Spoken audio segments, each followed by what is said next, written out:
मंजिल क्या है, रास्ता क्या है, हौसले हो तो फासला क्या है। तो मेरे भाई मेरे दोस्त, मेहनत लगातार चलती रहनी चाहिए, फिर कोई मंजिल आपको बड़ी नहीं लगेगी। दोस्तों आज हम बात करने वाले हैं इस वीडियो के अंदर जेईई एडवांस 2023 का सवाल है बाइनोमियल थ्योरम। और बाइनोमियल चैप्टर बहुत इंपॉर्टेंट है आप लोगों के लिए प्रिपेयर करना, क्योंकि एक सवाल मेंस में आएगा और हम लोग एक स्टेप आगे बढ़कर तैयारी कर रहे हैं।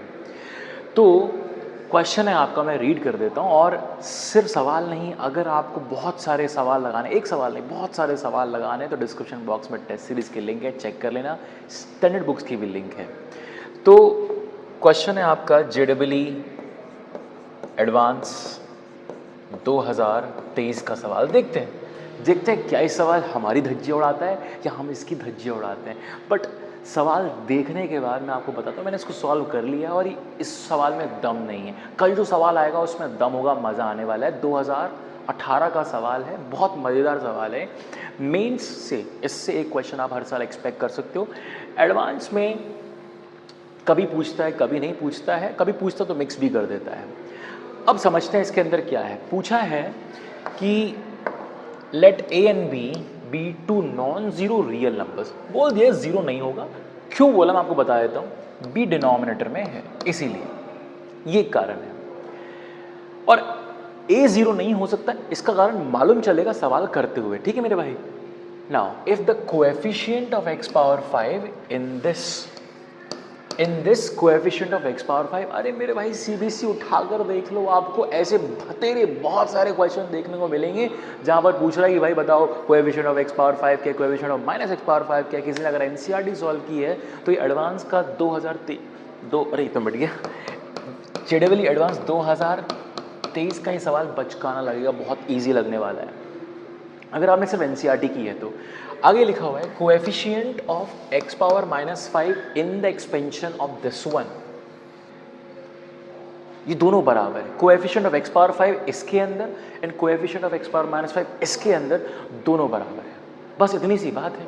ये तो बिल्कुल मैं तो बोलूँगा एडवांस के अंदर। और ये नहीं कि इस साल ऐसा हुआ है, 2024 का उठाओ, 2023 का उठाओ, 2022 का उठाओ, आपको 3-4 सवाल ऐसे मिल ही जाएंगे मैथ्स के अंदर जो आपको लगेगा देख के अरे तो मजाक चल रहा है एडवांस के अंदर। ये वो एडवांस नहीं है जिसको हमने सोचा था कि बिल्कुल हम कर ही नहीं पाएंगे, नहीं मेरे भाई। तो इसलिए मैंने आपको बोला कि हौसला अगर है आपके पास कि मुझे एग्ज़ाम निकालना है तो ये पेपर बहुत मुश्किल नहीं है। अब आते हैं मुद्दे पर, धीरे धीरे चीज़ों को समझेंगे। ये हमारे सामने एक्सप्रेशन था और बोला गया था कि इसका वो टर्म जिसमें x पावर 5 आता है उसका coefficient. So coefficient of x power 5 निकालने के लिए हमें पहले जनरल टर्म लिखनी पड़ेगी। जनरल टर्म का मतलब होता है TR+1।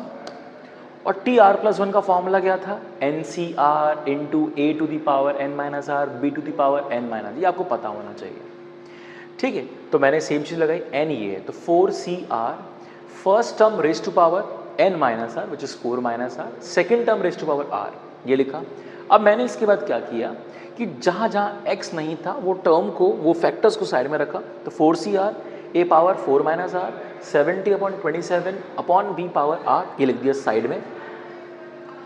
और x के ऊपर x power 2 whole power 4-r, ये पावर पावर मल्टीप्लाई होंगी तो बन जाएगा x power -8 x power 8 - 2r। और ये है 1/x पावर r, ऊपर जाएगा बनेगा x पावर -2r -r। कुल मिला के हमारे सामने ये एक्सप्रेशन आता है। अब देख लीजिए, बहुत सिंपल तरीका है। अब मुझे ये 5 बनाना है तो जिस भी r के लिए 5 बन जाएगा अकॉर्डिंगली मुझे उसका कोएफिशिएंट मिल जाएगा, वो जो ये है।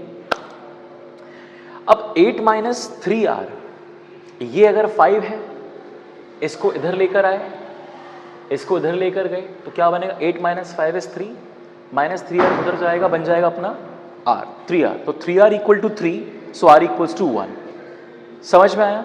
If r is equals to 1 हमने यहाँ पर पुट किया, 4CR is 4C1 and then we are having 8 to the power 4 -r मतलब 8 टू द पावर 4 - 1, 70/27b, यहाँ पर पावर r था जो बन गया 1। यहां से हमारे पास आ जाएगा coefficient of x power 5। Alright, अब चलते हैं दूसरे वाले टर्म के ऊपर। अब हमारा दूसरा वाला टर्म क्या है, our second term is this was the expression. अब इस एक्सप्रेशन के अंदर वी नीड एक्स पावर -5 का कोएफिशिएंट, ठीक है। ये बन जाएगा 7CR, ax power 7 -r, same technique, और सेकेंड टर्म के ऊपर यहाँ ध्यान रखना ये -r, ये माइनस है यहाँ पर, ठीक है। हमने क्या किया, पहले कोएफिशिएंट पार्ट मतलब terms factors independent of x को थोड़ा साइड में रखा, और जो x वाली टर्म है उनको साइड में रखा। तो x पावर 7 -r अपॉन ये 1/x power 2 whole power r बनेगा 1/x पावर 2r। अब ये 2r ऊपर जाएगा, बनेगा 7 -r माइनस 2r, ये बन जाएगा 7 - 3r। यहाँ तक बात समझ में आ गई। अब इसको मुझे -5 बनाना है, तो ये पावर 7 - 3r -5 बन जाएगी। यहाँ ये इधर जाएगा, ये इधर जाएगा, तो -5 इधर आया तो +5 बनेगा, 7 + 5 बन जाएगा 12। -3r उधर जाएगा तो -3r बन जाएगा 3r। r इक्वल टू आ गया 4। यहाँ से पुट किया मैंने इसके अंदर 7c4। अब ये आप कैलकुलेट करना, 7c4 come out is 35, a power 7 - 4 is a³ and now -1/b power 4 is 1/b power 4, -n हट गया। तो ये आपके सामने एक बेसिक सोल्यूशन हो गया। मैं ये PDF आपको सेंड कर दूंगा, टेलीग्राम ग्रुप पर ज्वाइन कर लेना, डिस्क्रिप्शन बॉक्स में लास्ट में लिंक है टेलीग्राम ग्रुप का। अब बात ये है कि इन दोनों को इक्वल करना है, समझ में आया? ये दोनों इक्वल हैं एग्जामिनर के अकॉर्डिंग। अब आपको समझ में आएगा a और b non zero real number से, b तो बहुत सीधी सी बात है भाई, b तो डिनोमिनेटर में है, तो इसको समझ में आ गया डिनोमिनेटर में जीरो नहीं हो सकता है। अब यहां पर इन दोनों को इक्वल करने वाले हैं हम लोग, तो हमने लिखा 4 × 70/27 a³ by b is equal to 35 a³ by b power 4, ठीक है। अब यहां से अगर a 0 होगा तो हम इसको काट नहीं पाएंगे, ये है मुद्दा। मैथ सिंपल सी बोलती है कि इसको इससे नहीं काट सकते। अब आप मुझे चैट बॉक्स में एक वंडरफुल एग्जांपल, एक अच्छा सा, एक बहुत अच्छा सा क्लासिक एग्जांपल है इसके ऊपर, आप मुझे चैट बॉक्स में लिखकर बताना कि ऐसा क्यों नहीं कर सकते। तो इसके ऊपर बहुत सारे मीम्स भी बने हैं, जोक्स भी बने हैं फेसबुक इंस्टाग्राम पर, तो you can use that example. a³ से a³ कटेगा if it is given that a is not equal to 0। अब यहां से क्या होगा, 8/27 बनता है 1/b³। ओके, समझ में आया? क्रॉस मल्टीप्लाई कर दोगे मेरे भाई तो बन जाएगा b³ is equal to 27/8 which is 3/2 का होल क्यूब। क्यूब रूट ले लो दोनों तरफ, तो अगर आप ऐसा करोगे तो आपके सामने बन जाता है b is equal to 3/2। Cross multiply करो क्योंकि एग्जामिनर का सवाल है 2b की वैल्यू क्या है, विच इज इक्वल टू 3। सी, तो मेरे भाई एडवांस है, मैं नहीं तैयारी करता हूँ, मेरे बस का नहीं है, हो सकता है आपके लिए बहुत मुश्किल हो, बट एक बात को आप ध्यान रखो, हो सकता है ये मुश्किल हो, लेकिन इसका मतलब ये नहीं है कि आप कोशिश करना छोड़ दो। लगे रहो लगातार, जब तक आपके पास मौका है, टाइम है, तब तक क्वेश्चन लगाते रहो। कुछ नहीं सीखे तो कम से कम मेहनत करना सीख जाओगे, लाइफ में आगे बढ़ना सीख जाओगे, ठीक है। डिस्क्रिप्शन बॉक्स में लिंक है, टेस्ट सीरीज़ की ज्वाइन कर लीजिएगा आप।